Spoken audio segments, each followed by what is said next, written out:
Bonjour, et là, on va tout simplement échanger sur le chapitre 3, c'est-à-dire la troisième partie de votre DCT, dossier technique, et les attendus dans votre projet que vous allez aborder, accompagner les apprenants en formation ou dans la co-construction de leur parcours de formation.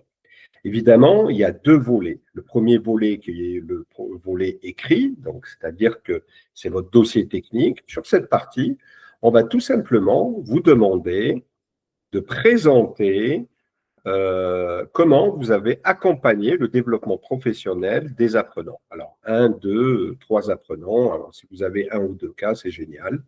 Le candidat doit présenter le contexte général de l'action de formation décrite. Ça veut dire que pareil, on va contextualiser. S'il y a un lien entre le chapitre 2 et le chapitre 3, tant mieux. Vous allez encore pas trop contextualiser, mais s'il n'y a pas de lien, vous devez quand même poser le cadre de votre accompagnement individuel. Alors évidemment, sur cette partie, vous allez détailler et justifier le contenu de la formation, les modalités d'accompagnement et l'articulation des temps de formation et d'accompagnement. Vous avez vu, ici, c'est le contexte. Dans quel cadre vous êtes intervenu dans l'accompagnement du développement professionnel des apprenants. Donc, vous posez le cadre, d'accord? C'est important. Il faut qu'on sache où vous êtes, de quoi il s'agit, qui sont les acteurs et vous, qu'est-ce que vous faites concrètement.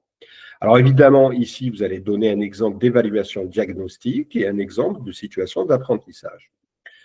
Évaluation diagnostique, rappelez-vous, on en a parlé et on va encore en parler. Donc, l'auto-positionnement que vous allez réaliser, et bien évidemment, et un exemple d'une situation d'apprentissage que vous avez réalisée avec un apprenant. Donc, évidemment, justifier les modalités et les outils choisis dans l'accompagnement à la recherche d'emploi. Alors, moi, je vous conseille d'aller vers un accompagnement professionnel éventuellement ou un accompagnement d'apprentissage, de développement des compétences en cours de formation. Donc ça, c'est la partie écrite.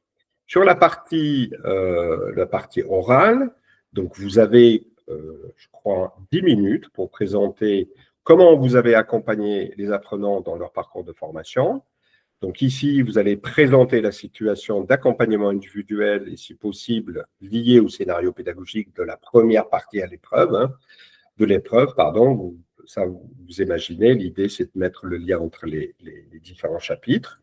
Donc vous allez décrire initialement l'accompagnement, comment vous avez scénarisé l'accompagnement, avant, pendant et après, le temps d'accompagnement réalisé, combien vous avez consacré d'entretiens, entre autres, individuels ou collectifs, les outils de suivi de traçabilité utilisés, donc ça c'est les ressources, par exemple les comptes rendus d'entretien, les fiches d'évaluation, d'autodiagnostic, etc.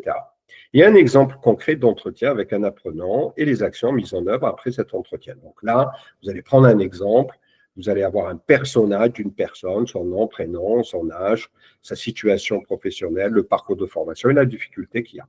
Et justifier les écarts éventuels entre le prévu et le réalisé, c'est-à-dire ce que vous avez observé et les évolutions qu'il y a eu en termes de réalisation. Voilà.